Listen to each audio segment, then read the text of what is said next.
मागच्या काही व्हिडिओमध्ये आपल्या नवऱ्याच्या पाया नक्की पडा असं मी सांगितलं होतं. त्यावर एका ताईची मला कमेंट होती, की सण आहे गुलामगिरी नाही आणि दुसऱ्या ताईची कमेंट होती, की ह्यांच्या नवरे ह्यांचं सर्व ऐकतात म्हणून हे बायकोच्या बैल असतात.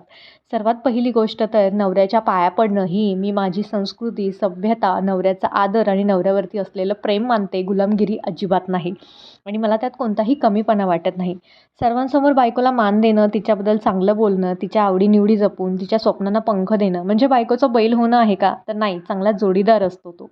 नात्यात वाद होतच असतो, पण तोच संसार कायम टिकून राहतो, ज्यात एक अहंकार सोडून माघार घेतो, तर दुसरा समजून घेऊन माफ करतो. नवरा-बायकोमध्ये कोणी मोठं किंवा कोणी छोटं नसतंच मुळात.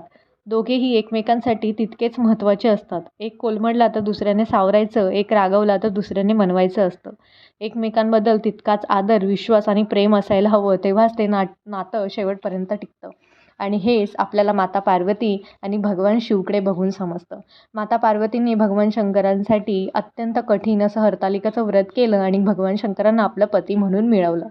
आणि त्यांचीच उदाहरण म्हणून आजही आपण त्यांची ही कथा आणि हा उपवास नक्की करतो. त्यामुळे अशा चुकीच्या गोष्टी आणि आपले चुकीचे विचार लोकांपर्यंत कृपया करून पोहोचवू नका. नवऱ्याचा आदर करणं किंवा नवऱ्याने बायकोचा आदर करणं ही कोणतीही गुलामगिरी किंवा बायकोचा बैल होणं अजिबातच नाही आहे. तर ते नात्यामध्ये असलेलं प्रेम आणि असलेला विश्वास अधिक घट्ट करणं आहे.